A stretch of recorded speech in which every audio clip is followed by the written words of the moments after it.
Okay, there we are. Look at that seamless transition. Everybody, it's Monday night again. This was going to be a roundtable night, but life had other plans. We'll get to that in a bit, but we got some great content for you tonight. We have a real fun draft episode. We got a couple of lovely co-hosts. We got a little bit of actually very important news. I'm excited for it. I'm so glad you're here. Corey, punch it.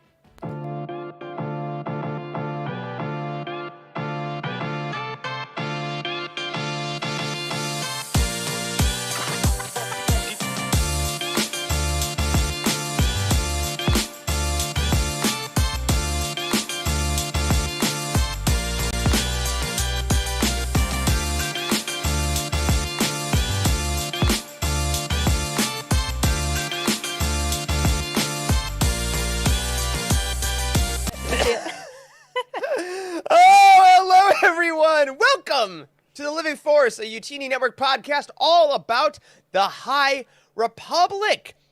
I'm one of your hosts, Eric Eilerson, and tonight was going to be part one of the Midnight Horizon Roundtable. However, one of our glorious co-hosts, Dr. Charles Hankel, who puts together those roundtables, got called away to, I wasn't listening, I think it was save a baby in some way.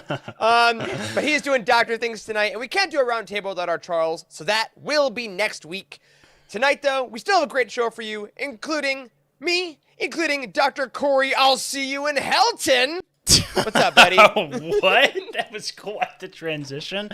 Hello, folks. I am running tech tonight. Wes is also absent. Interesting turn of events. We have had the hosts are dropping like flies. It's kind of wild. It truly is. But we don't have Charles. We don't have Wes. But we're going to take the gear shift to the Living Force. We're going to shove it all the way up front and put it in park. It's Emma Park! That was the best intro ever. Hello, everyone. I just gotta say that I'm happy that I'm not doing the roundtable because that's so difficult, and I don't know how Charles does it. Excellent. That's the key thing, is that we can't do what Charles does. But what we can do is have a great show for you tonight. Thank you. One, Emma, thank you for filling in on such short notice. And to our buddies Charles and Wes, we love you very much. We'll see you next week.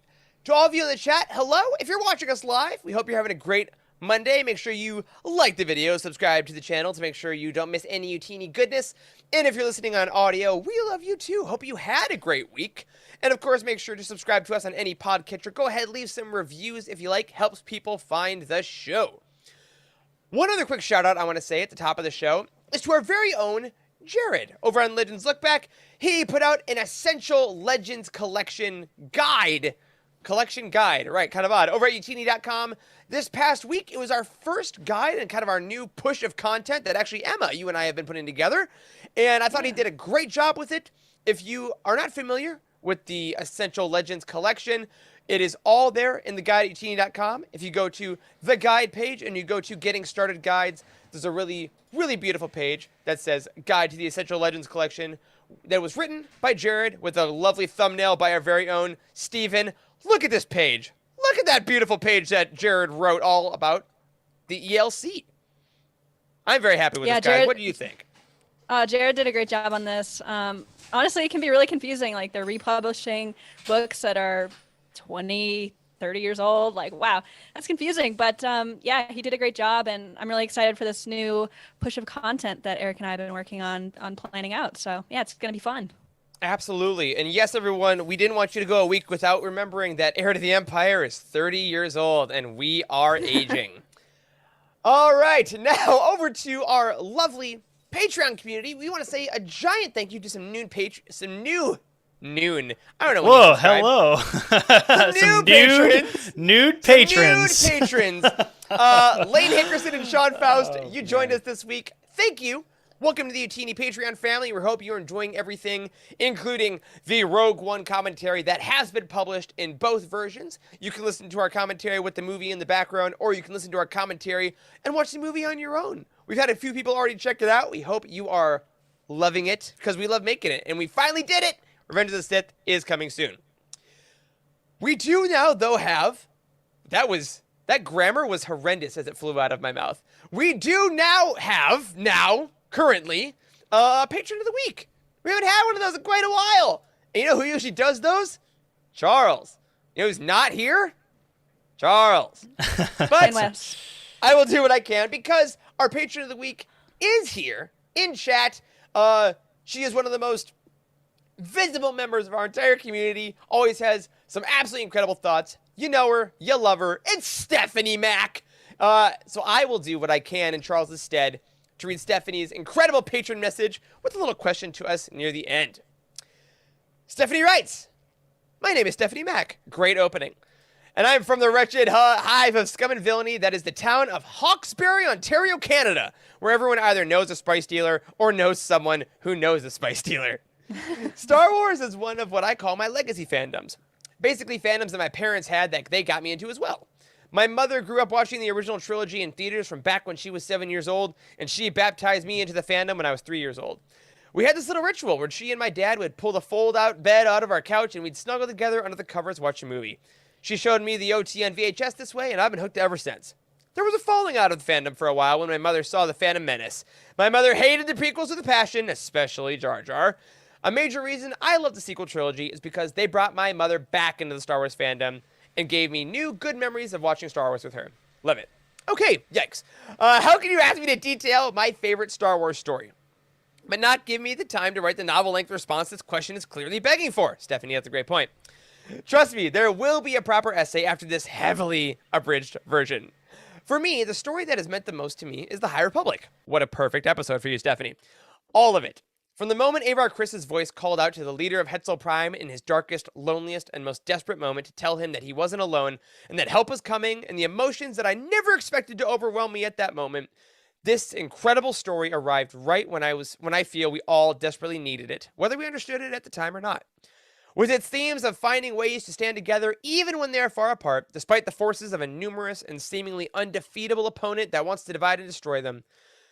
The unity that is summed up so damn beautifully by the words that became our rallying cry, 'We are all the Republic.' I decided to join Patreon due to two major reasons. The first reason is I really want to see that first meeting documentary. Quitting Stephanie, we've been seeing some rough cuts, and yeah, I cried. The second and the biggest and most important reason is that I wanted to give back to you guys for making Star Wars fun for me again. I was so damn sick of the constant toxicity I saw everywhere online. So finding an awesome group of people who I could discuss the books with and just have fun with is more than worth supporting. Keep being awesome." Thanks, Stephanie. Question time for everyone, and it is a two-parter. All right, Koriyama, listen up. What is your Star Wars Holy Grail? And if you managed to get it, how did you go about retrieving it? Something that's like a toy, book, physical thing. In this case, Holy Grail is the one thing you wanted most. Tell us that story. All right, guys. So, the Star Wars Holy Grail, do you have it, or what would it be? I think I know the answer to this. Corey, you're muted also, if you were muttering. Emma, go ahead. All right, let's do this. So I think that my Holy Grail would be the Ultimate Collector Series Millennium Falcon, the one that used to be like the biggest Lego set ever. Mm-hmm. Because, I mean, holy smokes. First of all, it's hard to find. I think they're making less and less of them. Also, I love it comes with like enough pieces to convert it between the original trilogy version with like the different radar dish and the sequel trilogy version. And it also comes with both sets of figures. So I love that connection. And I mean, who doesn't love the Millennium Falcon? It's the coolest ship. So I think that's my Holy Grail. Yeah. All right. Oh man! Now, Corey, you've been a little more minimalist lately too. So yeah, it has to be something that like the bookshelf is pretty sparse behind me, right? So it's got to make it on the bookshelf. Yeah. So I think I want. Around. Signed copy by Jedi. No, absolutely not. I want the original movie prop Anakin's lightsaber that Obi-Wan gave to Luke in A New Hope. The first time you ever see a lightsaber, that's what I want. I want the original one, the real one, the one that was in the film. You're talking about Grail. Yeah, I mean, that's the Grail. There's How do I get it? I don't know. I don't know who I have to kill, but I am prepared to do so. Perfect. I think you might have to, honestly. Just kidding. But seriously, that would be really, really cool. Like, honestly, there's a lot of like movie props or movie replicas. Like, I really like that stuff. I mean, it's the $1,000 plus type of display options, right? Yeah. But like, just like I don't want $10,000 worth of stuff. I just want one. I just want one really cool thing. Like, I've seen like a movie replica of like the Death Star plans, like the hard drive looking thing from Rogue One that they're carrying Oh, yeah. around. That would be really, really cool. The thing, or no, it's the disc that the guy's like, take it through the door. I want, Oh, I yeah. want. The I've seen one. disc. Yeah. I want one of those. That'd be really, really cool to have on display. What about you, Man, Eric? I love that. I'm gonna go with something that's off the beaten path for me, because I don't collect these, but there is one thing I've been looking at for years, and it is the crew jacket from Empire Strikes Back. That's like, it's bright blue and orange and has a ton of patches on it that all the Yes. crew got because it was so freaking cold. Oh, cool. And I think Columbia made a replica of it. That's like, it goes for at least like $700-800 at its lowest. Usually it's over $1,000. And that is one I think our friend Chase over at Pink Milk has one that I saw them have on Twitter, and I'm like, whew, especially for Chicago winters. Yeah. I look at that and I'm like, oh my god, it's really You can rock really that in the beautiful. snow. Yeah. Yeah. Blind Fates in the chat brings up a good point. The solo goblets, those are grails for me. They're getting closer because they do sell them on the Galactic Star Cruiser. They do have like the Star Cruiser emblazoned on the cup though, so they're still not technically that, but I am trying to get them. And Jacob, I appreciate your support. I don't collect these yet. I don't collect these yet. Thank you for correcting me, you dirty enabler. But if you all have some holy grails of collecting, whether it be a Funko Pop, a book, a saber, a jacket, a movie prop, a Lego, we want to hear about it. Throw them in the chat. Throw them in the comments. Let us know. And I hope you get them. And you don't have to kill too many people for it. Because, one or two, what are you going to do? We want to say thank you to Stephanie and to our whole Patreon community who really helps everything work at Eugenie. The reason we do anything is because of all of you. We hope you're enjoying all the stuff we have coming your way. Our Revenge of the Sith commentary is coming soon. And as Stephanie said, at the $1,000 level, our full documentary from our Asheville trip is coming up. And yeah, like I said, we've seen some rough cuts. Our buddy Nathan has been pouring through the footage we sent him and has put in some really great raw footage. Corey, you saw that raw footage, or not even raw, it's edited in a draft at this point. Edited. And it's cut. The first cut. Nathan did the first cut, and I do have to say, like Nathan reached out to us early on, was like, "Holy smokes, you guys did a really good job of documenting this thing," and like looking back through the footage and stuff and the cuts that he's done, like he's right.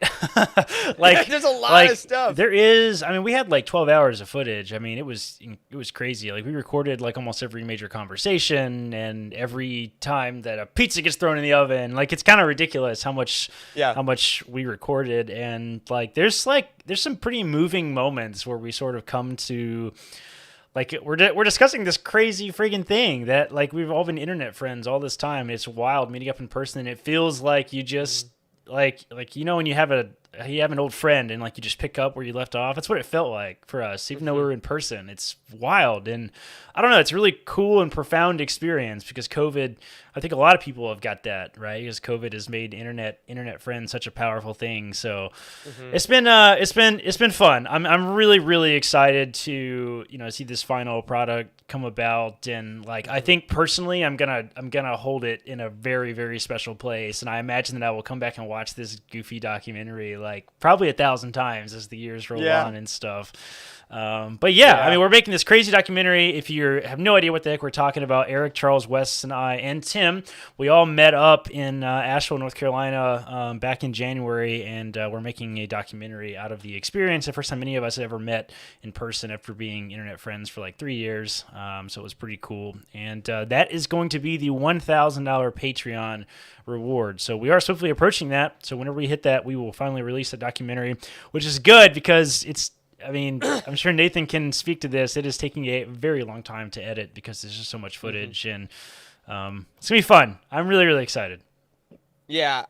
Great idea. Also, Jacob, after that, our next Patreon goal will be a commentary track for that documentary. Great idea. It'll just be like an hour of all of us just weeping. Like that's all it will be. Yeah. Or no, we'll have like Emma and all of our other hosts on all the other shows comment on us and be like, wow, look at these guys. What a bunch of narcissists. Look so at this. Sweet. It's perfect. No. All right, we'll see you all on that one. And of course, Nathan has the footage to ruin us forever if he wants to. And thank you, Nathan, for not putting all of it in the documentary. All right, we have one I say very important update in our Star Wars Weekly Roundup. Hit the drop. I wasn't ready.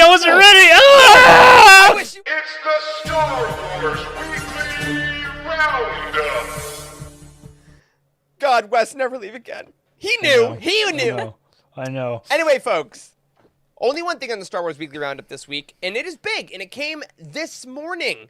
For months and months, we have been wondering when were we going to get an official confirmation that Star Wars Celebration was happening at all. You know, a lot of cons have been moving to virtual only, even though the COVID numbers seem to be getting better. Internationally, it's still very much a thing, so we were a little worried. But this morning, on the official Star Wars Celebration Twitter account, we got some updates. Corey, let's see what that said. Number one, we got the artwork, and Emma, Corey, what do you think about this artwork for our audio listeners that aren't looking at it? Is it cool? I am so stoked for this. So it looks like, I've only been to one other celebration, right? So I don't really know how all the celebrations have worked in the past, but there was like a sort of an artistic like theme like to celebration. Like a lot of the t-shirts had similar artwork, like all the banners and stuff hanging throughout the whole like convention center had like a special artwork, like the lanyards and the tickets, like everything was kind of themed with this artwork. And I'm assuming that's what this is. So they like released this cool silhouette kind of minimalist thing, and it looks super cool. It's like a tan. It's like lots of tans, like very Tatooine-esque, right? And it's got it's got Darth Vader and who else is the Emperor? I didn't even notice all these layers. Darth Vader, the Emperor, the silhouettes. Maul, Mandalorian, Ahsoka, and Luke, I guess that is in the middle there. So yeah, wild stuff. This is absolutely just breathtaking. And there's like the Razor Crest in there, and BB-8 in the corner. R2-D2. That is Anakin, I think, with the second silhouette. Because he has a blue lightsaber. Totally yep. I think he's Darth Vader. I think barging you're into the right. temple, dude. What the heck? Anyway, pretty crazy artwork reveal we got, which is pretty rad. So I'm pretty stoked for that. I love it. The Celebration store, the online store where you can get stuff beforehand, it's going to go online for ticket holders, I think, on March 10th. And there's stuff like you can get this on a tote bag, you can get this on a t-shirt, and, they're really pushing that hard. Along with some 20th anniversary Attack of the Clones stuff. They did confirm now that, just like Phantom Menace had at the last celebration, it looks like Attack of the Clones is getting the full celebration treatment with the 20th. But we also got some very important announcements regarding what you're going to have to do to get into the convention center, including health and safety updates. Honestly, probably the biggest question for a lot of folks that were going.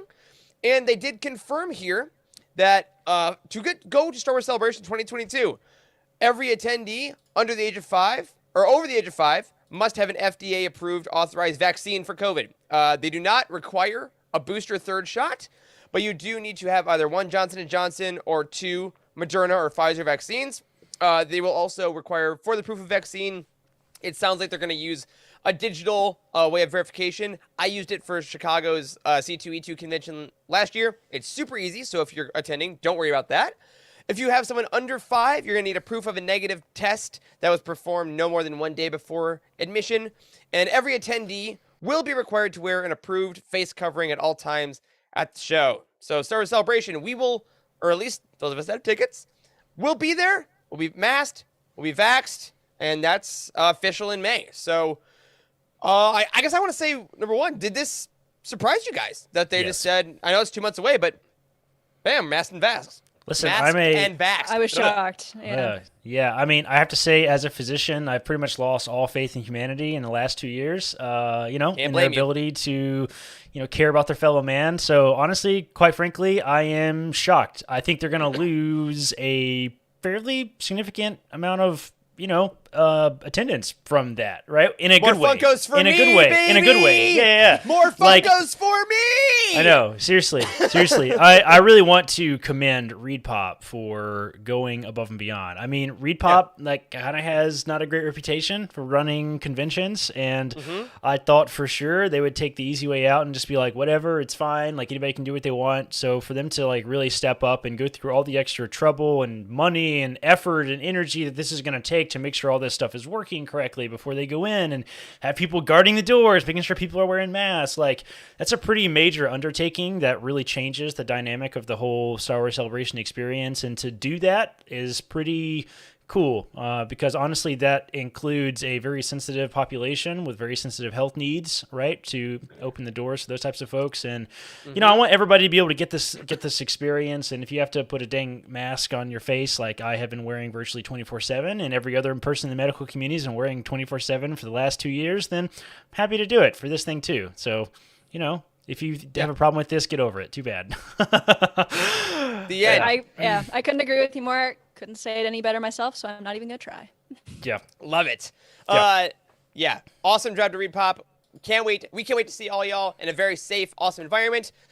But a third thing we found out, we may be able to see even more of you than we had originally thought, because they announced, as this slide shows, there are more tickets that are going back on sale. This is the key part, everybody. March 15th, 9 a.m. Pacific Standard Time. So that is going to be noon Eastern, 11 Central, 10 Mountain, 9 Pacific on March 15th. Set your calendars now. You can go to swca2022.com/tickets. I mean, I assume if you follow anyone in Star Wars on Twitter or any other spaces, everyone will be knowing, what the links are. Make sure if you're on our Discord, head to the Celebration channel. Everyone has been awesome about drops. And if you didn't get tickets the first time around, I hope you were able to get them here. Because, again, the more people that can go and experience this, if you're financially able, if you can get the time off, if you feel safe, all that stuff, it's really going to be something to remember. And more importantly, it's my first celebration. So you want to be there for that, guys. Yeah. Yeah. I actually can't wait. Blind Fate's great question. How much did the tickets sell for? I wish I remembered off the top of my head, because I impulse bought them 2 years ago. Emma, I I remember off the top of my head. Yes, it is the 4-day pass is $195. The Jedi Master VIP pass is $900, and a 1-day pass is $75. Bam. Wow. All right. Not gonna lie, I'm pretty impressed by that. That's amazing. Well done. Yeah, I don't know how it's even possible to get the VIP tickets. Quite frankly, they're sold out so within utterly a minute, immediately. less than a minute. Like it's like in 5 seconds. Like it's insane. Like, Yep.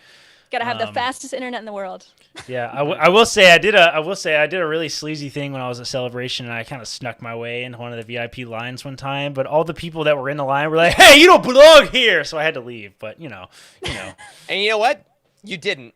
That's right. They were right. They were right. They were right. Corey learned his place that day. Well, we hope to see you all at Celebration if you can. Again, stay tuned. Honestly, the Star Wars Celebration Twitter, now that they've actually posted something, they're being pretty responsive for people's questions. Go check them out. We hope to see you all there in May. Really can't wait. But guess what? Before then, there's books coming out. There's Star Wars books. And you can head over to utini.com and check out the release schedule, where you can pre-order things like the High Republic Tempest Runner. The script is coming out March 15th. I did get my copy early. It is a thick boy. It is over right here. You see right there above me, back there on my shelves. It is giant and glorious. And then, of course, Queen's Hope is coming out on April 5th. And the entire Essential Legends collection, Wave 3, is coming out on April 5th. And as we said at the top of the show, you can check out Jared's guide to the Essential Legends collection to make sure you have all those titles pre-ordered to get them in their new trade paperbacks. All right. With all that, we are going to take a quick break to look at the rest of our glorious shows we have on this network. And when we get back, we are going to be going into our first High Republic draft. See you in a minute.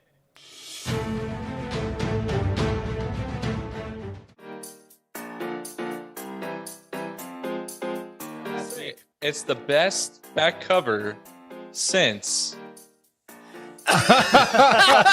Star Wars Episode 1 hardcover novelization. The one with young Anakin, because on the back, just to remind y'all, is a full headshot of Watto. It's so big. It's I think so I brought large. this up on one of the earliest episodes of the Living my Force God, yeah. ever, and I thought I'd bring it back. Oh my God, yeah. Series and all of Legends. What do you guys think? Could it be the X-Wing series? Might just be the It most was pretty romance steamy. intensive series ever. And we're not just talking about the scene where Corran Horn describes his love affair with an otter. I mean, a Salonian that he hooked up with her and then he broke out in chives. Yeah, not chives. In Not chives. chives. What's it called? The bumps? Hives, dude. Hives. Chives so go on your sorry. potato. I'm hearing you say the same thing. Chives What what is- you put on the potato. No C. Hives. Hives. Not chives. What'd I say? Chives.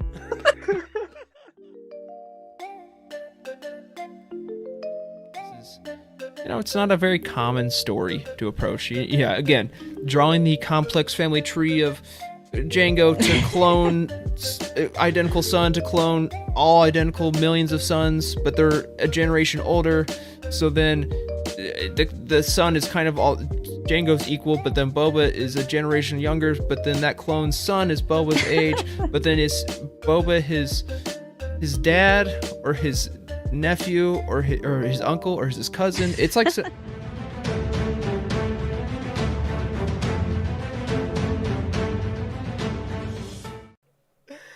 Oh man, that ad gets me. And yo, you're on the show now, Emma. You I made am. that, and it makes me giggle. It did. So hard.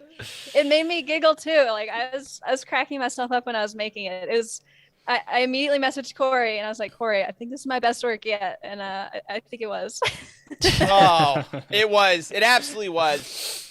But it's not your best work on the show tonight, because that is about to happen, Not yet. folks. Because it's draft night. It is my favorite thing we do on this show. I'll say it. Other than the round, I like the round tables a lot, but God, do I love drafts. Because if you're new to the Living Force, we sometimes do these things where we draft teams of our favorite books, of our favorite characters, of favorite things all over. And tonight, in honor of Phase 1 of the High Republic officially ending with Eye of the Storm #2, we are going to draft a team of High Republic characters. Now, we're going to try to be, I'd say, relatively spoiler-free on this show, but for the most part, there may be slight spoilers that go on with Phase 1. Not anything too major, I would say. You know, Yeah, we have some people. we won't talk about when anybody dies. Let's just. Yeah, we won't talk about anyone's that's a death. good True. rule. Yeah. Yeah, and we also have a specific category that I made intentionally to be non-spoiler, which I'll tell you about now. So how tonight's going to work. There are so many great characters in the Phase 1 of the High Republic. We're going to make teams that are made up of 2 Jedi Masters, 2 Jedi Knights / Padawans, because there are some Padawans that become Knights. But I don't want to tell you if that's the case, just so you don't get spoiled. But also, it's like the youngins. So 2 old ones, 2 youngins, 1 non-Jedi. Now, that can mean Force user that's not a Jedi, or like an ally that's non-Force sensitive, but still a good guy, and then a villain. So we're going to have 6 people. These are going to be our favorites. We did this recently with the Jedi Council. We made our Jedi Council where Wes picked the most geriatric squad you've ever seen in your life. If we can remember that. Love you, Wes. Hope you're doing well. I'm sorry you're working tonight. And Emma, I was recently on the Cosmic Force where we had a lovely time doing a comics creator draft. We did, yeah. Oh my goodness, it was so much fun. Even though I lost the Twitter poll, it's okay. It's okay. I don't even remember who won. It wasn't either of us, Derek, was it? I think it was Jacob. Yeah, it definitely wasn't me because It- I don't remember who won. Yeah, it's okay. It goes It's right okay. out. It's not me. Oh man. But yeah, I mean, I love these drafts as well. I mean, you've probably heard us talk a lot about fantasy football. You know, Eric and I are in the UT Fantasy Football League, so we love this kind of thing. Sports! And Yeah. to make Yep. it Star Warsy is just, it's just obviously something we would do. So Exactly. It's a way of making rankings without being toxic. That's Yeah. which is hard to do. yeah, great way to put it. So now, without any further ado, how this is going to work, we're going to spin a wheel of names to get our draft order, which is why we're going to go in traditional snake order. So the first person gets a pick, then the second person, then the third person picks twice. It goes back to 2, then the first person picks twice. So it kind of goes in a little snake if you're familiar with the game on your mom's Nokia phone. All right, Corey. I want to make sure the Is that- sound is on this because I love the sound that occurs. All right, here it is. No, subdued That's true. applause. No, we don't want that. We want over the Not top. subdued. I want boisterous applause. Also, Jacob, yes, you did win the Thunderous Utini applause, Fantasy League. man. Where's that? Well Where's done. that? Oh, loud applause. Here we go. All right, you All guys right. ready? Oh, and also, real quick, I do want to Thunderous, say, bro. Stephanie's already starting it in the chat. Absolutely lobby for your favorites in the chat tonight, y'all. You may be able to sway us into drafting true. your That's faves, so make sure you tell us why. All right, Corey, let's see how loud this thing's going to be in my AirPods. I can't wait. We'll see. I hope the sound even goes through. We're gonna find out. Spin that All right, wheel. The first Dramatic. pick in the Oh, 2022 nice. High There you Republic go. draft. No way! Yes! Where's the dramatic applause? Where is It's it? Okay, there we go. Yeah. Emma Park with the first pick. All right, with the 101. All right, so me and You ready? Corey. Ready? Here we Who's go. got second? Oh my God! Now I didn't. Give why me did I think that. I would get free- Yes. No! All right, Corey with the second, Very good. which makes me third. All right. Let me spin it. Who's it gonna be? Who's it gonna Thanks, be? Corey. I'm just Oh, kidding. this is a visual joke. No, There no, you I go. want to see There it you through. go. Okay, there you go. Why am I nervous that it's not going to be me? I don't know. Even though I'm the only name. It's Charles, everyone. All right. So, Emma, first pick again. Just to remind folks at home, we are drafting 2 Jedi Masters, 2 Jedi Knights or Padawans, 1 non-Jedi, and 1 villain. This can, however, be in whatever order we so choose. So there is strategy if some of your favorites are in certain categories. So, The strategy. Emma, What's the with strategy? dun-dun-dun, we'll find out. With the I think first this is pick gonna- in the High Republic draft, the floor is yours. All right. This is going to shock a lot of people, I believe. I want to pick my villain first because I freaking love Lorna D. I mean, Lorna D! Lorna I D. also Lorna love D. Lorna D. Very I good. know. She's so Good. great. I So really great. do. Listen, that I've said this before. The audio drama has grown on me in my memory Yeah. of that experience. Like, like a whole lot Me for some too. reason. So I love that. Me It was too, good. yeah. All right. Yeah, I mean, So, she got yeah, her own speak on audio her. drama, and she's got, extremely sharp teeth. She's very menacing. It's a female Twi'lek that is not for your entertainment. Yeah, she's not a if you- slave. Yep. That's yeah, nice. I mean, yeah, she's great. I think I love how, well, that might be a little spoiler. Never mind. I retract my statement. I don't want to be known as West anymore. So That is fair. Corey, do we have a visual on the Lorna D for those that don't know? Because she was featured. Yes. in the- maybe. Yeah, here we Yeah, go. so Lorna D here we go. featured yeah. in right here in the Tempest Tempest Runner. Runner cover. Oh, look at that. #1 pick. Yeah, very good. That's very a good. tough, Yeah, that's some she's- good stuff. She's crazy. Like, I mean, especially like if you read the comics, the High Republic comics, that's when you get to see her face without a mask for the first time, which Mhm. was extremely menacing and terrifying and gave me nightmares. So All right, you got some massive love from Alex and Stephanie in the chat already. Great job. Yes. Lorna D off the board on Emma's team. Corey, already wild. I What do you know. got for Right out yours? the gate. Right out the gate. I'm gonna go with Jedi Master. Okay. Here. And I think for my choice, I'm gonna go nice and safe with the first option on this list right here. I'm gonna go with Avar Chris as my first Avar? Jedi Damn it. Master. The light of the Jedi, the I mean- hero of Hetzel. Look Oh, at look at this this art. blonde goddess. Like, come on. Yes, Look at this. correct. She's gorgeous. This is I love that. I love that the High Republic has utterly embraced that she's a very attractive individual. It's like people on Twitter keep saying how hot everybody is the High Republic, and they are correct. Everyone They are is correct. so hot in the High Republic. It's They weird. are. True, yeah. It's They're ridiculous. beautiful. It's ridiculous. Avar Chris is a really, really cool character, and I have all of the digital comics downloaded that have her not concluding, but her story as it's continued in it. And I haven't read them yet, but just on my list. I really want to read Corey, oh my God, you have to, especially if you know. love Avar. Like I can't her wait. story in these final issues is insane. Yeah, insane. I know. I'm ready. Okay. I fully embrace the digital comics. The iPad is loaded up. Say. I have them ready yeah. to Bada go. bing. Got my Avar Chris Yeah. right here. My Avar Chris love. Wonderful. Great pick. I mean, if Avar Chris wasn't an awesome character, frankly, the High Republic might not have worked. Right? First book, That's true. main character.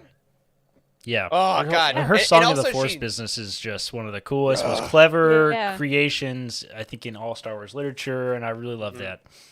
Well, and also, also means like, she kind of has that like battle meditation type of force Yeah. power. I think Yeah, that's she does. so cool. Mm-hmm. So cool. For sure. Which means, Corey, the rest of your team is always in sync now. Because Avar That's Chris right. can bring them all in. right. Quick from the chat. Blind Fates saying Kassav is very underrated as a villain. That's true, but Jared does make a great point. True. His hand has to be picked separately. Oh, great. All right. Got your hand. So we're already at the tail end of the first round here. So yeah, Avar Chris. I also want to get better at saying where people can read about these characters. We did say Lorna was Tempest Runner in the High Republic comic. Corey, we had Light of the Jedi and a High Republic comic as well for Avar Chris. We're kind of our main bets for that. Great points. Okay. All right. That will become more important as we pick lesser known characters, I believe. Absolutely. But, yeah. And I think I will later on, because there's so many great characters that there could be some fun combos. However, for my first pick, which is the last pick of the first round, I'm going to go with a safe pick as well.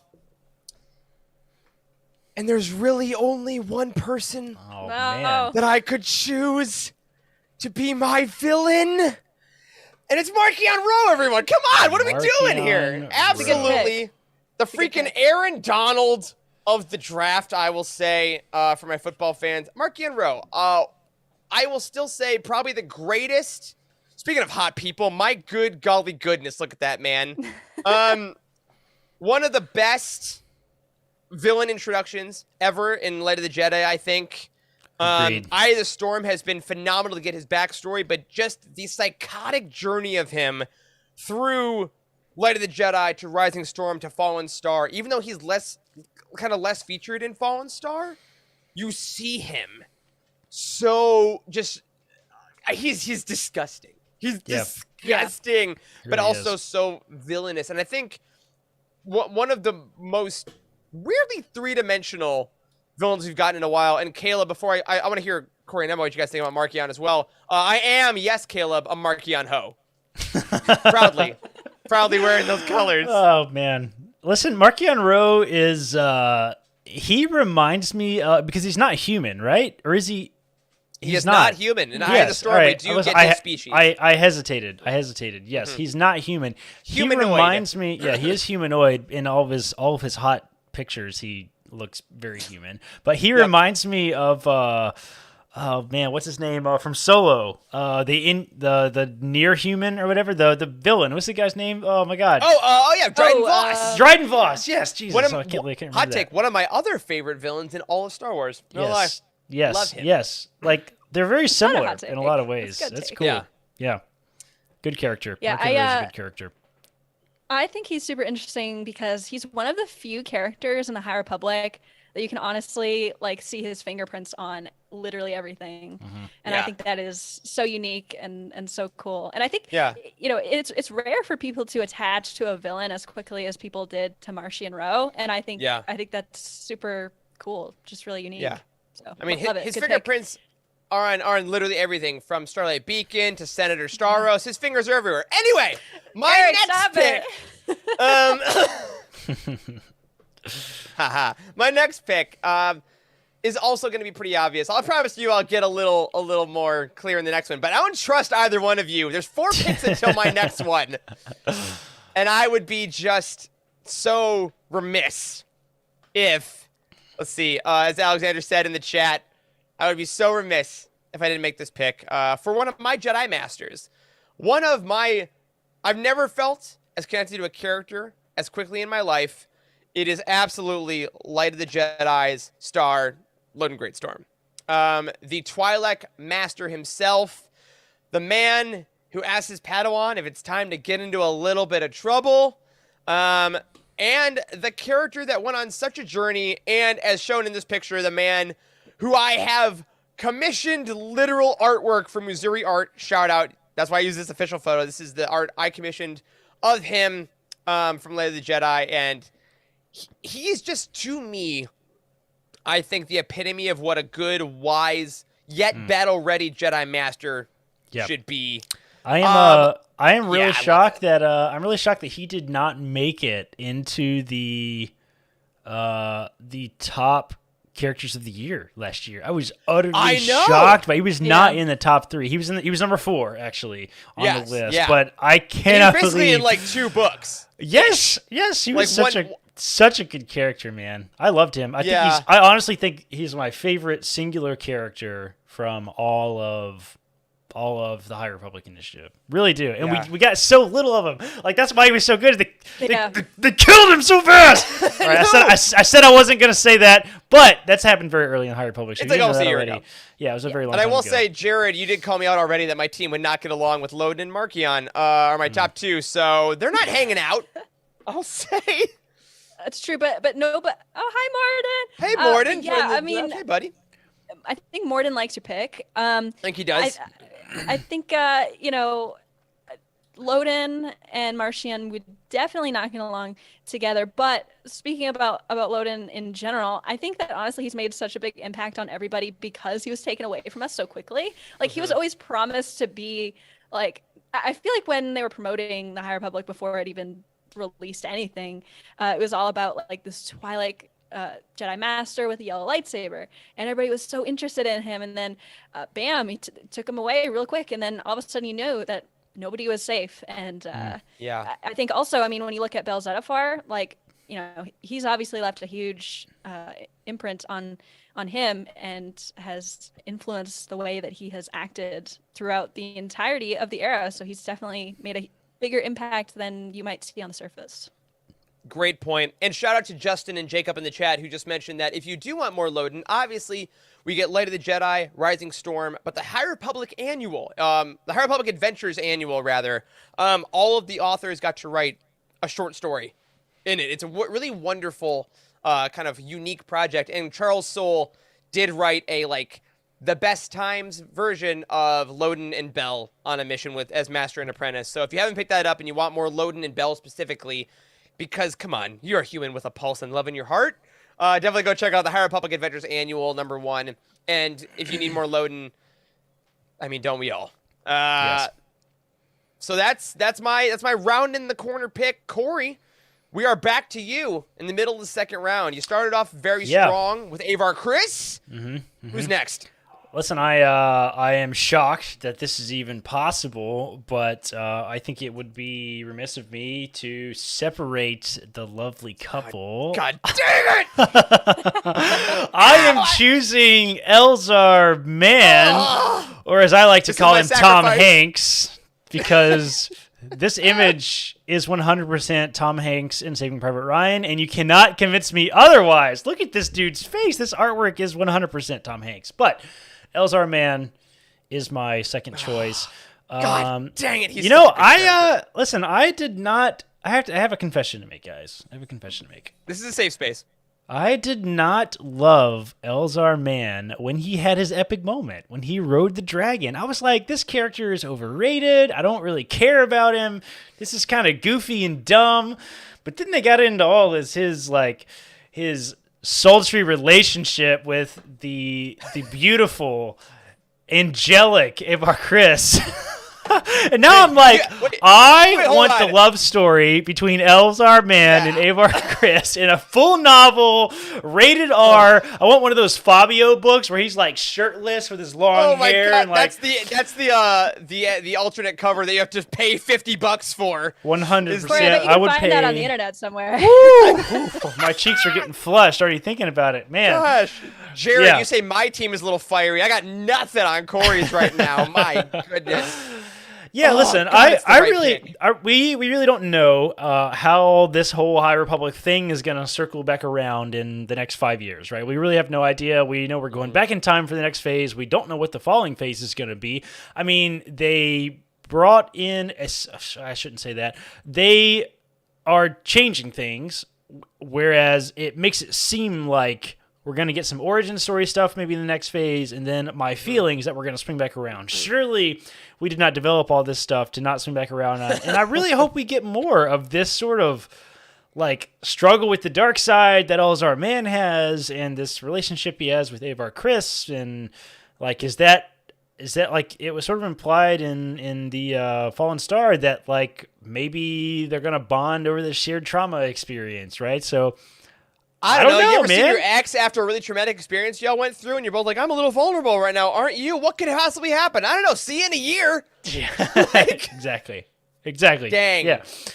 That's, Yeah. That's, Man, I'm proud. I can't believe that happened. I got both No, of them. it's I can't believe it either. When Eric said that his pick was going to be obvious, I thought for sure I he was had the going for image queued Elzar. up. I had the image queued up. It was on my screen. Yeah. Then he's like, load it. I thought it was a joke. He said, load it. I'm like, but then he kept going. I'm like, I okay. couldn't trust you guys because obviously my love for Loden is so known, but my love for Elzar is approaching, if not equal, to Loden. I think like in Fallen Star, Elzar is just such an incredible character, and his Rising Storm chapters are just elite. Yeah. And he is Listen just to- such a fully formed freaking character from jump, and I love him. I The wish chat is you on well, fire Corey, as a right now. friend. Oh my god! Blind Fate says Corey's teammate leaving the house. That's for sure, and I will read that No. book. Let me have it. Oh my god. Corey, you say you don't want to get on Twitter. This is all Twitter is. the Listen, last 6 find months. me the spicy fanfic and send it to me in Discord. Put it in.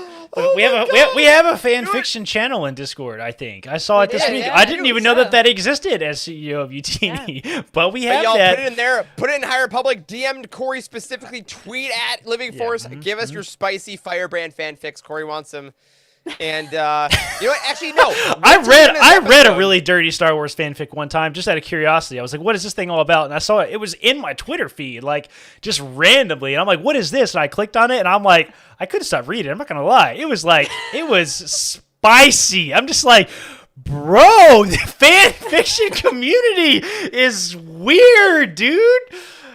But it's also really entertaining. I did not expect any of this. This is Took like why a we love major draft turn. shows. So Emma, here's the thing. You started. my face is hot, guy. We got to move on. We got to move on. You started. Oh my God, Alexander, absolutely. Patreon Core reading spicy fanfics. Jesus Christ. I will 100%. We'll do it. We'll do it. Listen, Corey always says he'll do anything for a price. For money. For a price. Everything has a price. I don't Everything know. has a I don't price. know. That is correct. All right, Emma, you started out this with a great pick of Lauren and D. Things have happened since then. Sorry. I'm sorry. This chat is just blowing my mind right now. Blind Face says Corey's lighting candles before reading Fallen Star. Caitlin, I need to Caitlin, fill up the bathtub. Give me some All right, red Emma. wine. Oh, my God. Jesus. Okay. All right. Moving Emma, you on. have two Moving picks on. back to back. We I are follow this. we I are don't down. know. We are in the trenches. Corey is running away with this. We Woo! got All right. Bring Spicy some Squad. back. Who else can I add to in the a row. Spicy Squad? All right. So listen, I was gonna save this for later, but I feel like I really have to do this for the joke, so I'm gonna do it for the joke. It's just perfect timing. I'm gonna pick a Jedi Master, and I'm going with Torben, Buckets of Blood. Okay, Why is very this good. a joke, you may ask? Well, Corey, I had a specific image that I wanted you to get, but I didn't want to spoil my pick, so You look at this printed it man. off? Man, Now who has the Spicy Squad? Oh my God. buckets of blood. Buckets tell of me that buff. this man wouldn't wreck the entire Nihil on his own. Buckets of briefs, am I right? Oh my I God, guess, okay. guys! Read the High Republic Adventures. This is what happens. Oh, wait, no, man. No, this was this High Republic or High Republic Adventures? This is High Republic, wasn't it? High Republic, yeah. This is High Republic and 15. when I saw it, I like fainted. Oh. And, like, you know, I just. Oh you know, my God! He's ripped. He's like he's Torben got his Butts, Jedi my goodness. undergarments, and yeah, I mean, it was. It feels Oh. natural. I also feel like he'll get along really well with Lorna D for some reason. So. Oh, he definitely will in that outfit. Buckets of blood. Thank you, Caleb. The sheer Yes, I there it just want is. to point out the sheer girth of his head tails. I mean, these things Oh, are they're huge. I've never seen it. How does he walk around with that much weight on his head? Look at the size I mean, of these listen, things. Oh, Listen, he's look also- at his calves. Oh wait, His let's what? see. Oh. Look at his calf muscles. Those are not his calves. Those are Look his at quads. this. But that's okay. That's okay. Whatever. Or yeah, whatever. I mean, you know, I'm not. he's a also. doctor. He's We know also a we great know what you're character. looking at in that in that photo. I know it's getting This me a is- little flustered, man. Buckets of booty, man. Buckets of booty. Oh my god! All All right, good choice. So again, good like choice. I wasn't gonna pick that until later, but it felt like a He's natural also great. transition. He's also really great. He's also great. I mean, he's hilarious. I love his origin story with DJO, like basing him on like a real person from when he was a paramedic. That was like so interesting. So yeah, love that. Oh my love God. that. Great choice. All right, buckets of speaking blood's off of- the board. Yeah, speaking of Ooh. hot people, I would like to also pick my second Jedi Master because I don't trust you guys.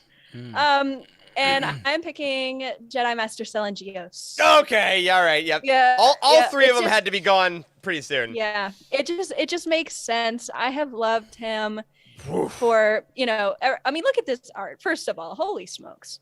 I mean, Yeah. he's been kind of one of the lead characters from the jump, and just oh my gosh, him in the Rising Storm, so emotional, especially with all the stuff with Lena. So, literally, it made me teary-eyed. I mean, Yeah. just to see a Jedi, especially a male Jedi, show emotion, I think was like really cool to see. And yeah, Fallen Star, it was good to see him too. And yeah, I think he's an obvious next choice. I think he's gonna kind of be a good person to rein the chaos of Lorna and Buckets in. So. Oh my God. Yeah, I mean, it's as Charles, I'm sure, would say if he was here tonight. It's Obi-Wan in High Republic, right? I mean, his arc in the phase is so good from being too tied to the council to that moment when Elzar comes to him in Rising Storm and confesses, and he sees his friend in need, and he realizes he has to be a Jedi but also a man at the same time, and like, and obviously, I mean, Fallen Star, as we talked on our roundtable previously, is just it's wondrous with him. And God, I mean, he kind of is one of the prime images of the initiative right now. And what a pick. What a pick. Stellan Gios, man. Yeah. I mean, Love him. My boy. also his lightsaber, I want it. Put it in Galaxy's Edge. Yes. Charge $200, whatever. Give me Stellan Gios' lightsaber. Eric and I will pay for it, and we all know it. We all know it. We all know it. Woo! All right, Also, back around. Here we go. You ready? I don't think I am, Corey. I'm also about to take another savage pick from the draft. I hope you're ready because I am choosing my boy, Bel Zettifar. God!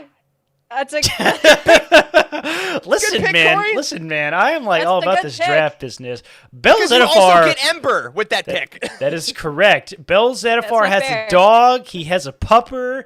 And dang he it. is a badass. I love Bel Zettifar. I He's want awesome. I want a full novel that's him older in the last phase. Like Yes. I want older Bel Zettifar. Like I hope Bel is around for like the collapse of the High Republic. I want that. I want that story.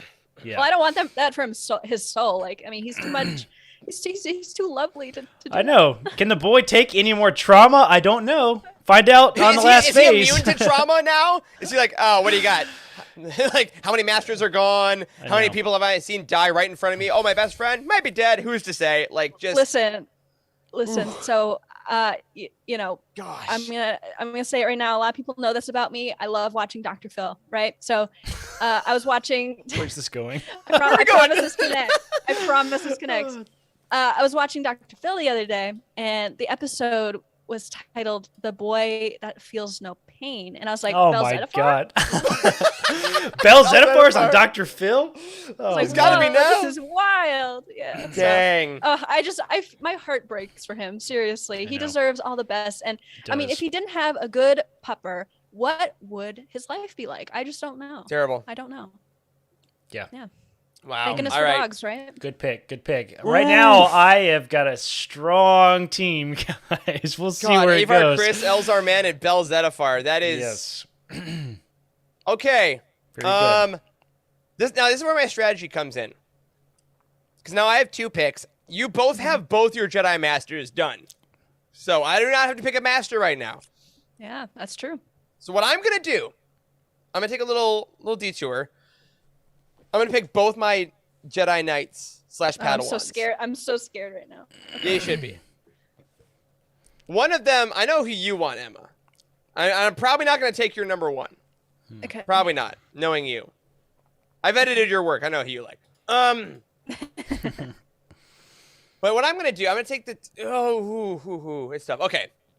First off, I will say one of the stars of the High Republic that not as many people know about because of their reading habits is the badass that has the power to talk down the light of the Jedi.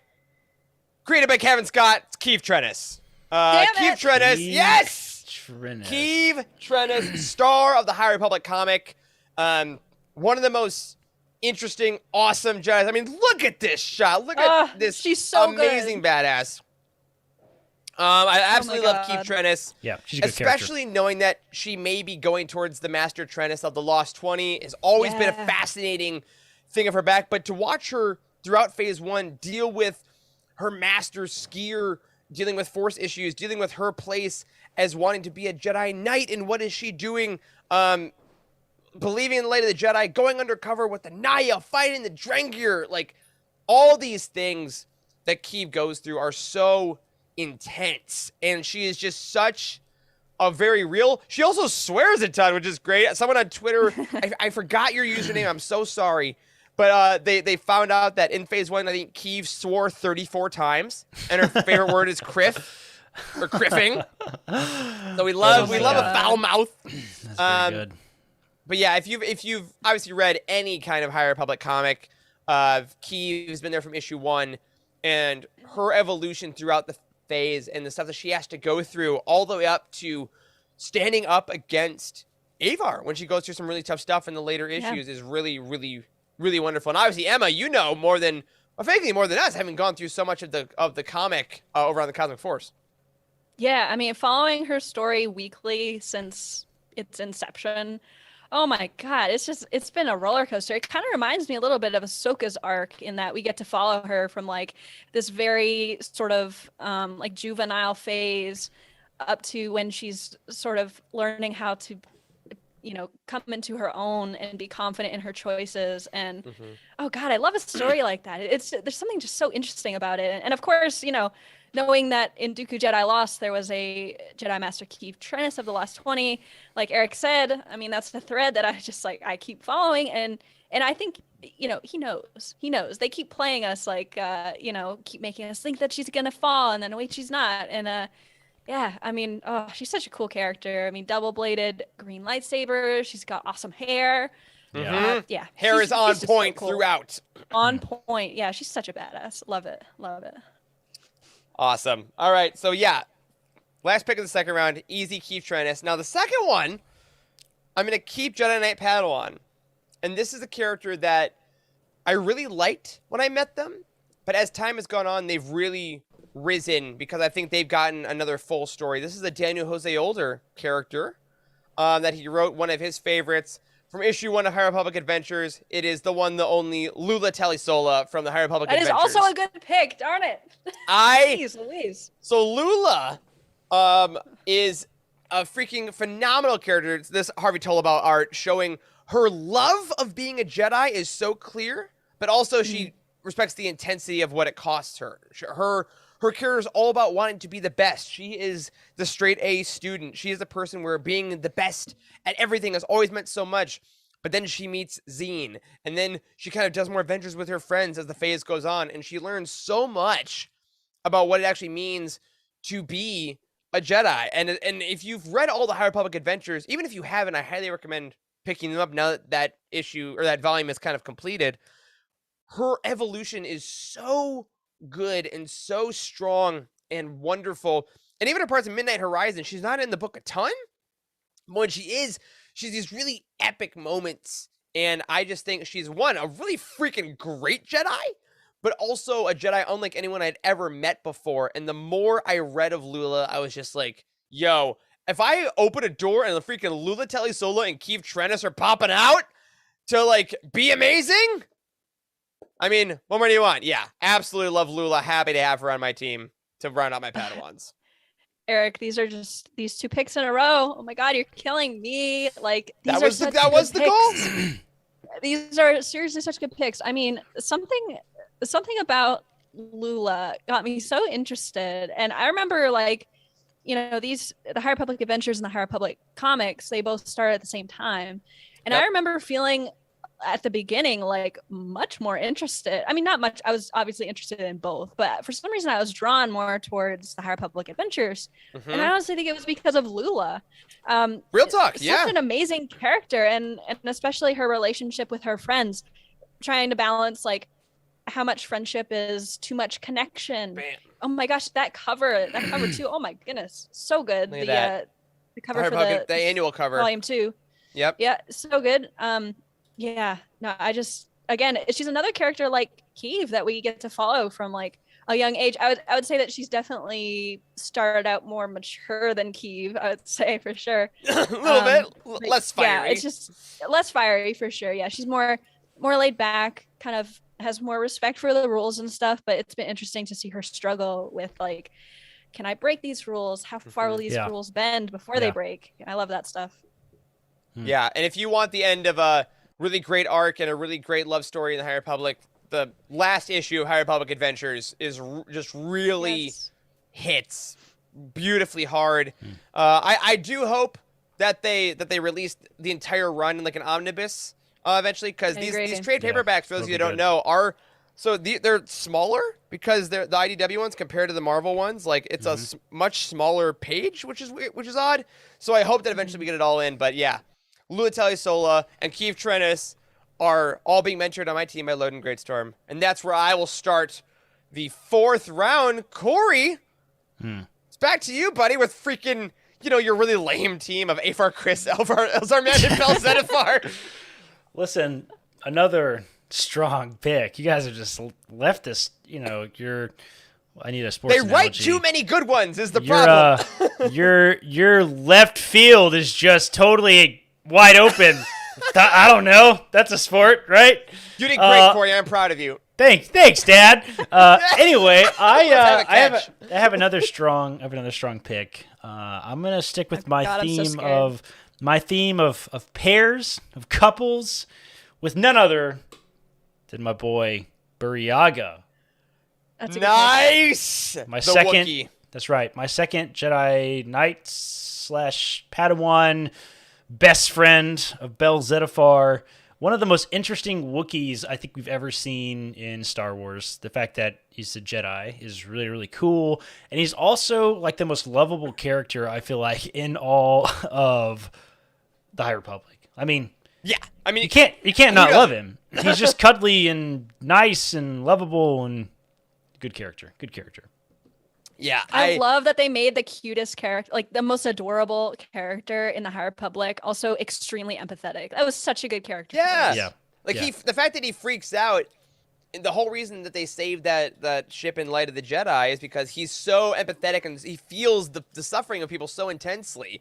And his relationship with Master Nibasik is so cool because she's like, no, I get you. I speak a little of the language and I understand you, and then every time we see him afterwards, he's just like, I don't know. I'm a Wookiee. I don't want them to be freaked out, but I'll like say, hey, you all good? I'll hug you. All right, never mind. That's cool. Yeah, for sure. And then obviously, you're right, Corey, with him and Bell. I mean, their relationship as it evolves throughout the books is so great, and especially in Fallen Star, like they are. Yeah. Yeah. And he has a giant wooden lightsaber. So, like, who doesn't Yeah. love it? I think that would be my lightsaber. Like would be wooden-esque, I feel like. Like if I were to Would it also be the size of a claymore, where you just carry it around like, ah! it's a long sword, it's like 8 feet long, and yeah, that would be Amazing. exactly what I would want to do. I love that, man. Well, hey, we'll go to Disney together, and then you'll build a lightsaber, and you'll cry. It'd be great. Sounds good. Ah, I Boryaga cried. Augury. It's good for you. Gosh. It's good for you. So wait, hold on. Like basically, Corey's just getting almost the entire cover of Light of the Jedi, is what I'm Yeah. realizing. I now. know, seriously. So, That's so true. all right, Emma. I mean, I feel like we're doing well. Even though the Yeah. chat is just lauding Corey. Listen, I've never won a draft pick ever. All right, we put this on Twitter. If I don't win with this stack, I'm gonna be pissed. Let me tell you. But Corey, here's the thing: the entire draft is so stacked that there can not be a loser here. I think. Unless you get the less votes. All right, Emma. Okay. Yeah. Sounds like a real third place attitude. All right, Emma. What? Hey. You get 2 in a row, and I believe. Yeah. So yeah, you'll get 2 in a row, and then you'll have 1 pick left as the last pick. But this is like your last main stack Yeah. for 2 folks to Yeah. round out your team that has Buckets of Blood, Stellan Geos, and Lorna D. None of us So have far. picked a And also- non-Jedi yet either, just to be clear. Yeah. It's clear. Oh, and we've not been as great as this. Buryaga is in all the main adult books of the High Republic, and also I believe is in George Mann's Battle of Starlight and the Republic Fair kids books. I Yeah. think he's We in love all our boy. 3 of them, actually. Like, I think that he kind of Oh started yes, in them, yeah. right? He's also Yeah. in the first one. Which Which is I a forget. great choice. Again, Yes. like, God, furry in a love our man. children's book, yes. Oh, such Furry a good Burry. choice. All right, Emma. Well, I better get some, a knight/Padawan up in here. And by my reaction, Eric, I think you know where I'm going. You my may favorite- select her. Yes, thank you. My favorite Jedi in the entire High Republic, it's Vernestra Rowe. Don't call her Vern. Yes. I love her so much. Like, I mean, she's got a light whip, and she is super young, a little unsure of herself, but she's gotten promoted. She's got a Padawan. Mary Allens are super cool. And They yeah, just she's, look rad, like, empathetic. that's- Yeah, like she just looks rad. Yeah, purple is my favorite color, so we kind of meshed there. And yeah, no, but she's a super interesting character. I was drawn to her right from the beginning. Personally, I just love all of Justina Ireland's work, and when I met this character in A Test of Courage, I felt immediately drawn to her. I don't know, she felt really relatable to me. And I like when Jedi can feel relatable, because a lot of times you can't relate to a laser sword wielding, force power using Jedi, because that's hard to relate to. As Although a they foreign did give her a human. lightsaber on the cover of this comic for whatever reason. I don't know why they didn't give her the light whip. It wasn't in whip Yeah. form, so I like that. It's yeah, like That's true. I want to see I like more how you whip. can go back and forth. She Yeah. can she can say, "Hey, you want to see something cool?" And then bam. Can you imagine? Yeah. Can you imagine being the first person to figure out that you could you could design a lightsaber in which the light just collapses in your lap? Like, you realize how dangerous that is? The guy's fiddling with it, and suddenly it goes from being like a solid blade, just collapsing and burning holes and literally everything. He's dodging out of the way, and it falls through the floor and falls through all the you ever seen those cartoons where somebody drops a lightsaber in the Death Star, it just goes through all the floors until Yeah, it was just melt. Yeah. That's what probably why happened. it's so forbidden for the Jedi, because Yep. it ruined all their nice floors in the temple. That's right. And you got That's and Emma. Now you got Master Stellan with Vernestra. That's Who right. is his I have a Padawan? good That's pair. true. Yeah. That's true. Good Synergy. pair. I love that. Yeah, I love some synergy. I totally Phenomenal do that on pick. purpose. So, She dominates. And Um, where can people read her? I know she's makes some appearances in the major novels, but she makes most of her work and stuff we have not actually talked about yet on this show. That's correct. Yeah, she's in a lot of the junior reader stuff. A Test of Courage by Justina Ireland, and Mission to Disaster also by Justina Ireland. She also features a little bit in Race to Crash Point Tower by DJO. Lost the name there for a second. And oh my gosh, there's a scene in Race to Crash Point Tower between her and Lula, I think, that absolutely made me cry. It made me cry. Jacob talks about it a lot. attachment scene? Yes. Oh my God. Seriously, I will remember that forever. It was so good. So good. I Beautiful. love it. Great Love it. pick. So- Great pick. Yeah, in keeping with the Knight/Padawan theme, I really want to take someone that I've also been really enjoying in content. I think she was a little underused. Eric, yeah, you're right in the Google Doc there. Orla Jareni.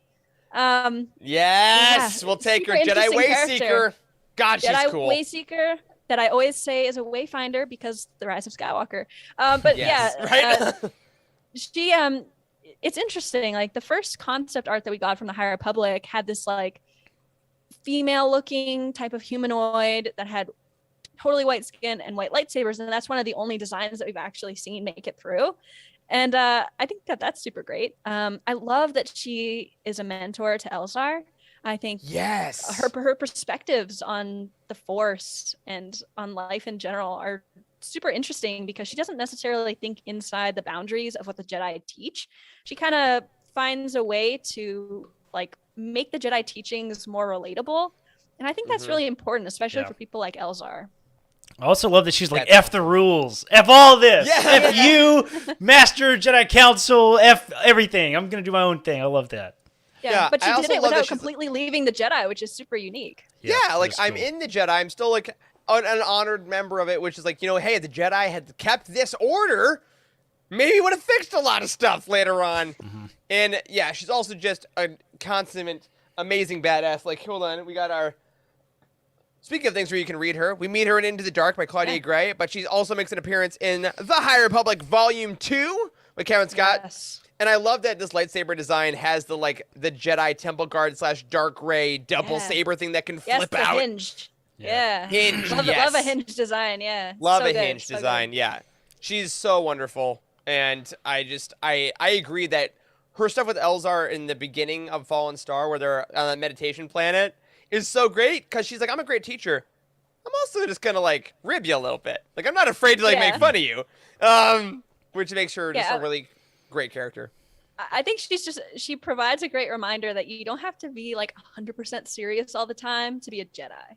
Yeah. I like that. That's how I hope that being a Jedi would feel like, that it's not totally life and death seriousness all the time. It's a great call. Awesome. Orla Jareni, our second to last pick for Emma. Corey, your second to last pick. You have a non-Jedi and villain left after your ridiculously stacked Jedi core. I've learned from this conversation that my not having been super caught up with all the comics, I've read about half of them, but I'm not quite caught up as you guys. My hands are not bound the way that yours are. All right, Emma's on a comic show. She's tied up, man. Like, she's stuck in those comics. All right, which has left the door wide open for some of these amazing picks, like none other than what a lovable character Oh my god! Oh my god! than the Stone himself, Geode, my man. He's a Vintian. He's a The rocks. non-Jedi- Geode. There he is. He rocks. Yes, he rocks. Collect your bets, cannot believe you everyone. did that. Who had Geode I, in the fifth? Who had Geode in the fifth?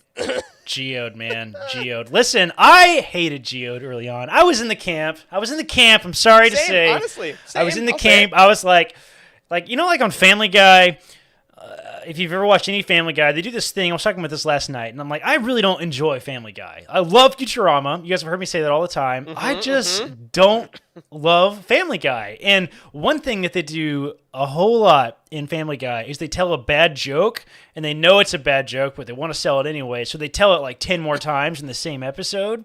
And it's not funny, even on the 10th time. It's still a dumb, bad joke, all right? That didn't happen with Geode. Maybe they told 100 jokes, and by 85, it was funny, all right? But I love this character now. I think he is goofy and interesting, and I have to say that Claudia Gray's ability to craft really clever, witty comments about this character is really fun in a goofy creative thing that's obviously a joke kind of between the authors, but they've made it like a real character, and they've developed this species where he's able to absorb blaster fire and crazy stuff. It's just it's really clever and creative and interesting, and it's funny, man. I'm all for the Geo jokes now, and the Geo jokes in Fallen Star were absolutely on point.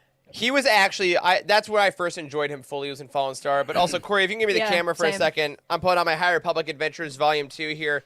He literally does appear in the High Republic Adventures as a slab of rock. There he is. There's our guy. He looks like one And of you those. too can put him on your countertop. Yeah. Yes. Yeah. Somebody needs to send me a rock that looks like Geode, and just glue little googly eyes on him or something. Dude, just put him on a Funko stand. That's yes, all I'll just put it. Now I need an actual rock. It has to look like this, all right? Now I'm gonna put it. Wow. I'll put it on the shelf in my minimalist shelf. Geode will make the shelf. Okay, that's all I have to say. Wow, He's- I'm slightly speechless right now, but I actually agree with you. I did not enjoy. I mean, I enjoyed him. I thought he was okay, but I didn't actually like him until the Fallen Star. I thought the humor kind of hit more for me, and I think maybe just now we're starting to get to know him a little bit more, and I think that's cool. I love that joke about like he's a ladies' man or something. I was like, that's funny. Maybe he can show up in my spicy fanfic that we're gonna get. That would be it. That would be the play. Oh, my. Wow. Corey taking I Geode, don't know if I want that. Geode stood in the corner, fully erect in his. They just- Oh. This Some is the most could unhinged say. episode we've ever Some had. could say he's hard as a rock. Oh my God, Jesus Christ! God. Okay. Elzar this and is- Avar got back to their room, and Geode's just in the corner. Oh my God! Okay. That took a Oh, turn. It guys. should not have Oh my turned. God. Jesus. Whew. Sorry, you have a PG. you have a dirty mind. PG. Okay. Wow. All right. Geode, well done. My goodness. That was inappropriate. I'm sorry. Bring it back. Okay. Bring it back. I've not had All anything right. to drink tonight. Believe it or not. No, you're just. This is you, 100%. All right. So my final two picks away from Corey's foolishness. All right. Bring I it have a Jedi Master and a Non-Jedi. My Non-Jedi, I'm going back and forth between two, so I'm going to do my Jedi Master first. But this is the Jedi Master I actually was going to talk about a lot tonight if this had been the Midnight Horizon show. Because this Jedi Master I liked a lot, but then I read Midnight Horizon, I'm like, oh, they're one of my favorites because they had flashbacks in that book. They had really great action sequences in that book. They were a really great friend in that book, and I got to see them in their prime.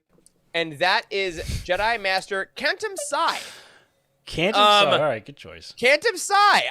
It was Kentum and Comac are both incredible in this book, but Kentum just came above and beyond with me. Kentum first appeared in the High Republic Adventures, where they were funny enough, Lula Telly Solo's master as well. So I guess I got that going for me. I do have one pairing. But in Midnight Horizon, Kentum Sai goes through this giant journey of flashing back to when they were younger and wanted to maybe go away from the Jedi for a bit and kind of find out who they were. There's a bit of a love story plot, but there's just this amazing journey of discovery as they learn from Yoda and do all these other amazing things. And then how they deal with the troubles on Corellia in Midnight Horizon is just gorgeous stuff and really made me realize, like, oh my God, I love this character in a way that I don't think I quite fully understood just reading High Republic Adventures. And now I honestly can't wait to go back through, even though that series has focused mainly on like Lula and Ram and Zine and the younger characters. I want to see Kentum's influence when we get to see Kentum's kind of like mentoring of Lula come through and shine through. But really, Midnight Horizon was the one that did it for me. And reading through that book, I was just really, really, really excited to see them. And I think looking at my team makeup, having Loden Greatstorm and Kentum Sai as the two masters, like guiding the ship, I'm weirdly like a serene, wise squad now with those two. Yeah. That's a great pick. I mean, they were, although they weren't super prevalent in the High Republic Adventures comic, whenever they were there, I was like, I want more of this character. And then when I read Midnight Horizon, I was like, oh yes, this is like what I wanted. I wanted more backstory. And honestly, it kind of made me think like, oh, this could be really interesting for a lot of different characters. And I wonder if, other characters like Kentum have backstories as interesting as they do. Yeah. Shout out. Also, Jacob in the chat, I do got to say that was my backup. No Porter Angle is shocking. The Blade of Bardana was absolutely going to be my next one. Or listen, Conan, I think those three are Porter good. Engle is going to be in. He's going to be in the Phase 2 draft because we're 100% going to get, that full story. Yeah, it's gonna be great. And if this is any indication, he'll be two things: young and super hot. So I'm really excited to see what Porter Angle does. Oh man, let's be real. Do you remember? Did you guys watch Avatar: The Last Airbender? Both of you guys watched that? Yeah. You ever watched Avatar, Emma? Oh man, it's a perfect show.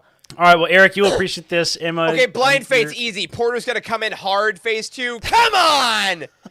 You know the vibe of this show. Listen, Porter Engle is gonna look like buff Uncle Iroh from When he's in the prison? When he's in the prison, yes, he's like doing push-ups in there. That's what he's gonna look like. That's what he's gonna look like for anybody that watches Absolutely. Avatar out there. Oh, All right. 100%. All right. Absolute great choice. All right. My last pick to start off our last round is my non-Jedi. There were a bunch of really, really great ones. I don't want to say who are my backups yet because I want to see who you folks choose. Other than Geo, so I guess I want to see who Emma picks. But this character was introduced later in the phase, and was really just a cool, interesting take that we hadn't seen before on this type of character. Vague. Made by the glorious Kevin Scott, and it is the Witcher in Star Wars who flew on a dragon. It's Ty Yorick. That's a good pick. Yeah, Ty Yorick is essentially like a Jedi, a former Jedi monster hunter, right? Was the vibe, and like the fact that she plays such a cool part in Rising Storm of being like a saber for hire essentially, and then going into the monster of Temple Peak is just such a fun evolution for her. I just thought she was a really, I mean, she's just cool. Sometimes Star Wars is just really cool, and I really loved the intensity that she brought. I loved also how she got to deal with Ram Jamaram and like their little back and forth in the little prison that was both in Race to Crash Point Tower and also in Rising Storm. And she is a large reason why Rising Storm was such a big book for me. And I do hope, as Justin's saying in the chat, that we do get more Ty in Phase 3. I think she has a lot of cool potential in that, whether it's solo or aside more Jedi stuff. But, ooh, yeah, I'll say some of my backups because this was a really tough category, honestly. But Ty is just so impactful and intense whenever she graces the page that I was happy to add her to my crew as my last member. Very good. My goodness. Very good. Those are some good picks, Eric. All right, Corey, you got Avar Chris, Elzar Mann, Bel Zettifar, Buryaga Agaburi, and Geode. Perhaps the most fan-friendly team I've ever seen. Yeah. But you have to get a villain, and Mark true. Hamill and Lorna D are gone. Yeah, you definitely picked my strategy. Lost out on the villains, I will have to say. Mark and Lorna D are both pretty dang good, I would have to say. I do, looking at the list here of villains that we got, there are some good ones left, but I think it would be foolish of me to pick anyone besides Mr. Bronchitis himself. Pan Ada. Yes! Pan Ada, man. I really like Pan Ada a lot. He's very much like the sort of most Godfather of the sure. What are they called? What's the storm, the head of the storms? What are they called?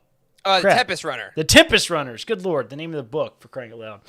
I think he's most Godfather-like of all the Tempest Runners, and I really, other than his ridiculous coughing in Lorna D's story, Tempest Runner. In Tempest Runner, yeah. His voice is really, really cool. I mean, Mark Thompson does a really cool thing in the audiobook with his voice. This really deep, scary, menacing voice, and it fits the alien very well. Who he looks like.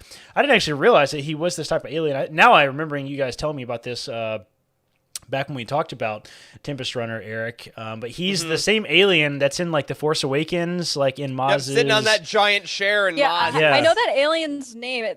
The guy's name from The Force Awakens, his name is like Grumgar or something. I don't know the actual species name though. Yeah, I don't know why. Big, I know that. Don't ask big me why menacing guy that the lady that calls the First Order like gets off of his lap or whatever and goes and calls him or whatever. That guy. Bazine Natal, the dumbest piece of random fiction I know about The Force Awakens. That is pretty impressive. I'm not gonna lie. You just pulled that out of nowhere, but okay. I can't even remember That's what I got, baby. The name of the book that we just read a couple months ago, but you got that fact. That's cool. But yeah. I like Pan Ada. He's a cool character. Really good in Tempest Runner. You're right. Really, really good.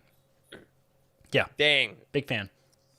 All right, so we got three of the heads of the Nile. No Drinker in this, or no Chancey Yarrow, Crix Camerat, Diva Lumpop was mentioned in the chat earlier. We love her, of course. Kasav's hand, A lot of great ones. Nan, but Panada as a final villain is very solid.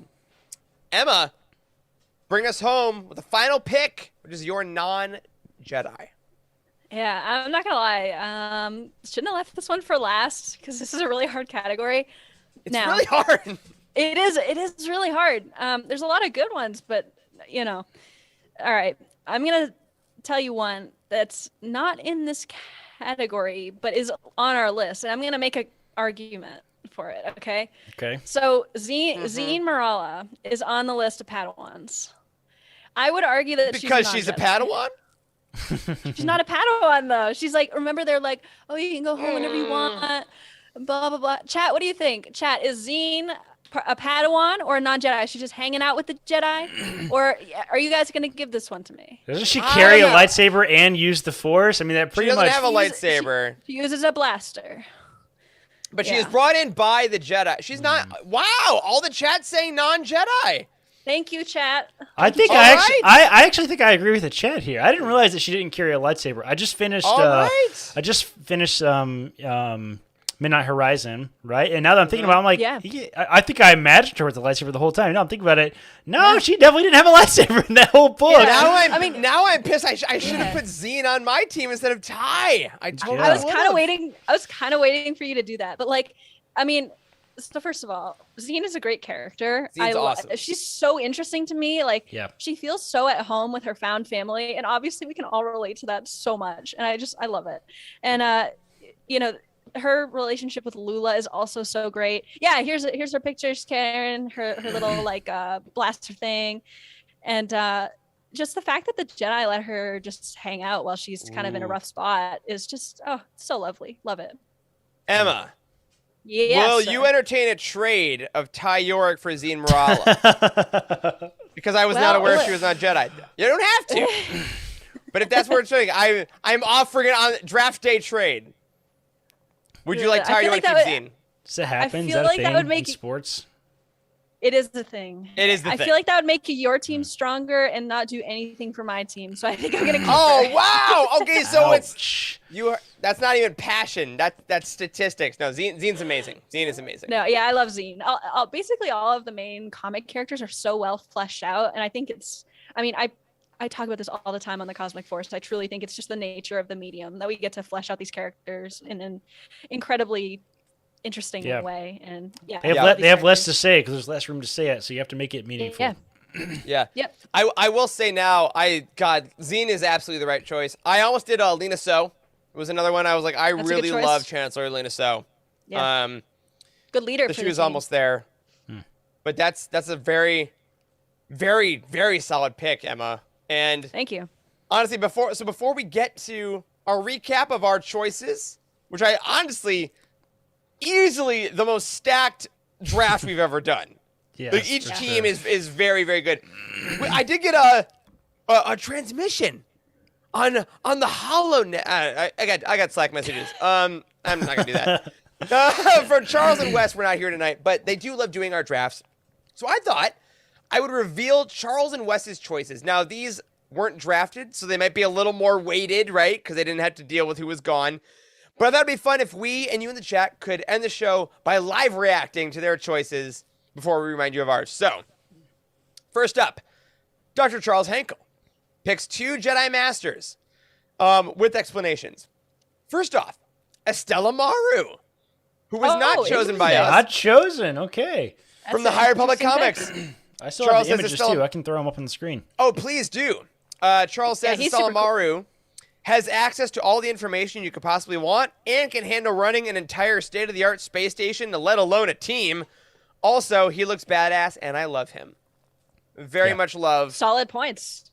Great job, Charles. Second, Corey, you'll love this. Avar Chris.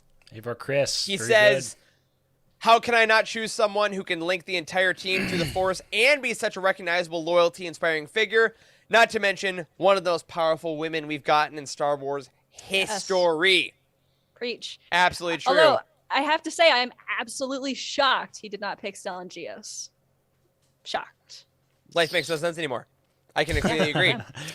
For the 2 Knights and Padawans, which also this gets into a little bit of category questioning in the second one, First one, very much Corey adjacent, Bell Zettifar. And Charles just said, quote, duh, comes with a space dog. That's right. And That's right. if you've seen Code on any of our shows, you know how much Charles loves that. Dude, we had to rein Charles in Nashville, man. Every single dog was just like, oh, look at Golden. It's like, bro, chill out. It was fun. You gotta ask. Second one, he did pick Ty Yorick as a Jedi Knight / Padawan. I said, hopefully this counts since she's an ex-Jedi, but she's literally a monster hunter, matched by few from a combat standpoint. So although I don't agree with the category, I do agree with the pick. This non-Jedi, I didn't even put them on our list, guys. Oh God. Because Charles chooses, quote, just in case I need a supercomputer, Kevin Tarr. That's right, Kevin from Light of the Jedi. Nice. Kevin? Why? Okay, good choice, I Well, guess. I don't have a picture of that. Somebody needs to provide Estella with tech support, of course. Oh, that's it, yeah. Yeah. And villain, Charles having the entire draft board picks the Drengir. The Drin. he Oh, says- wow. And he says, quote, this is totally cheating, but I'm not there so you can't yell at me. Now I have an entire hive mind army at my control. So That's Charles fair. definitely went with, like, the war tactics on this one. Yeah, apparently. So, like, Yeah, that's a Solid. good pick. Yeah. okay. All right, I like it. I like it, Charles. Interesting choices. Freaking Kevin and the Drengir took me out. I agree that with Alex that, wow, Charles didn't pick Stellan. Very surprising. Yeah. But here we are. Now Wes Jenkins, light of our life, light of the Jedi himself. He said, I didn't add obvious ones, except for one. So he tried to do some interesting folks. Okay. First Jedi Master, Porter Engle. Poor The Beta Bardana. And he Started says, in geriatric already, Wes. oh my God! geriatric squad. Oh my God, you're right. Oh, man. And he says, Look quote, at his doofy smile in this photo. he's a I know. dwarf. He's a dwarf from D&D, and I love him. Oh, man. Wes says, quote, this man definitely goes out for a meal after having a bite to eat. Which you'll understand when you get the Asheville documentary. Oh, man. He does, Wes. Number 2, one of Corey's favorites, Elzar Man. And Wes says, he seems to be the Jedi with the most conflicting emotions, and I want to see the turn. Although, after our discussion from the Falling Star, I think it could also be Avar Chris who turns. So he loves the darkness inside him. Great choice. Jedi Knight. Honestly, a runner-up here for me. Orbelin. Wes says, I'm just Interesting fascinated by his choice. species. I Orbelin. did not. I always thought Orbelin was a Jedi Master just because What he a always great seemed photo. so like important. He's a Jedi archivist. I looked this up when I was doing it. I'm like, yeah, he's an Amazing. archivist. Absolutely Wow. wild. And then for a Padawan / Knight, the second one is a guy who was mentioned in the chat already tonight, who we did not choose, despite how great he is in the YA novels. Reese Silas. Freaking, Ah, good choice. you know. Yeah, our He's our amazing Jedi at everything Padawan he boy. does. Yeah. Character development into the dark, Wes especially loved. The Tom Holland of the High Republic. I Yes. mean, Correct. come on. Yeah. The Tom Holland of it all, you guys. Oh my goodness, yeah. And he Yeah. was also amazing in Midnight Horizon too. Like, yeah, he's becoming so a good in super that. interesting character. Yeah, like in Into the Dark, I don't know if I was like 100% sold on him, but like after Midnight Horizon, I was like, okay, I can't wait to see where this character goes. Emma, I'm 100% in agreement. 100% agreement with that. Love it. Non-Jedi, Wes has 2, because one, he says Geode for obvious reasons. But second choice is Ola Drenny, who we also love due to her connection with the Nice. Force and finding a different path. So he chose her as non-Jedi. Again, non-Jedi is such a murky thing, which I think made it fun, because that means different things for different readers. And I think that's one of the fun things about the High Republic, is that it allows us to deal with certain things. Yes, Justin, that is Wreath, quote, I am not luggage, Silas. And for those of you not on High Republic Twitter, there is a great quote in Midnight Horizon where Wreath tells Ram that he is not luggage. And for some reason, that is taken off. Love that. And Wes finishes up with Markian Rowe as his villain. So some great picks by our fellows who are not here. But you know what? The most important thing about that is that they're not here, so they're not going in the Twitter poll. So friends, let us go through our teams. Because, folks, we do want you as listeners and viewers to go on Twitter for the whole week. Vote on your favorites, as we always do with these. We'll try to have the poll up probably tonight or tomorrow. And then we'll reveal it on next week. A quick couple of comments. Alexander, yes, you do get to call dibs on Comac, a phenomenal Jedi, especially Midnight Horizon, which, as a reminder, next week we are going to be talking about Part 1. And Caroline, no one has taken Leox yet, so you can get that sweet, sweet Texas boy out of yourself right there, all right? All right. So let's go around the horn and give our full teams one more time. Corey, what is your totally not stacked, not impressive drafted team composed of? I have the stacked squad of Jedi Masters, Avar Chris, and Elzar Mann, with Padawans, Bel Zettifar, and Buryaga. Geode is my non-Jedi, and my villain is Pan Ada. Jeez. Like, it's just, it's smell a that? bad strategy The to say, smell but of- God, it's so It's impressive. the smell of defeat. If you I like think that if smell, we- better light a candle.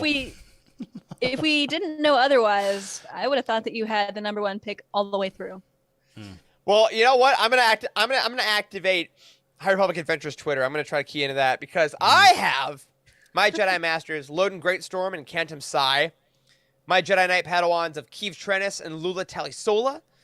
My non-Jedi is Ty Yorick, and my villain is Markion Rowe. Emma, finishes off. All right. My two Jedi Masters are Buckets of Blood and Stellan Geos.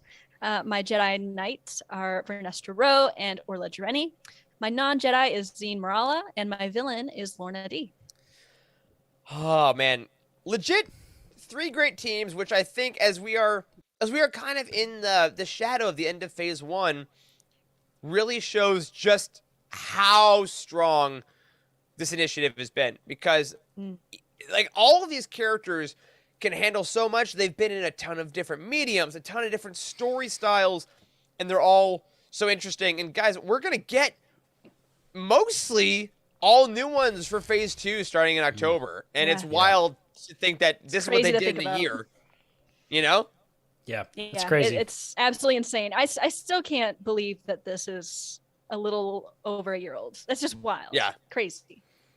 Yeah, they in love definitely with moved it. through it faster. I mean, does this mean that this is essentially going to be a 3-year thing? I mean, I guess, I don't know. It depends how fast they mean- blow to the second phase. Yeah, because it was originally supposed to be August 2022 when it started, and then because of the, you know, our good old supply chain got moved to January. So we'll see. But given that every adult and young adult book thus far has hit the New York Times bestseller list, I think that you know, I'm not saying that creative decisions would ever be influenced by business, but hypothetically, maybe they're like, you know what? Maybe we keep on making this stuff. So Yeah, for real. ultimately, folks, if you're in the chat tonight or you're listening later, thank you for listening to our fun little experiment. We love doing these. We love this era. And again, next week, we're going to be doing our Midnight Horizon Roundtable Part 1. And then it's probably going to be a little bit of a break. I mean, we got a lot of Kenobi stuff coming up. Our summer is going to be filled with stuff like that and Padme and all kinds of stuff. And it's going to be a while before we revisit this era. So, Emma, thank you for coming all the way over from Wednesday night to come and grace us with your presence here. Thank so you as we- guys. as- This was a ton of fun. Thank you guys. Corey, you have made me hurt. I hurt. Seriously, Good. I've laughed so hard. You guys are great. Oh, man. I didn't mean for this to turn so R-rated.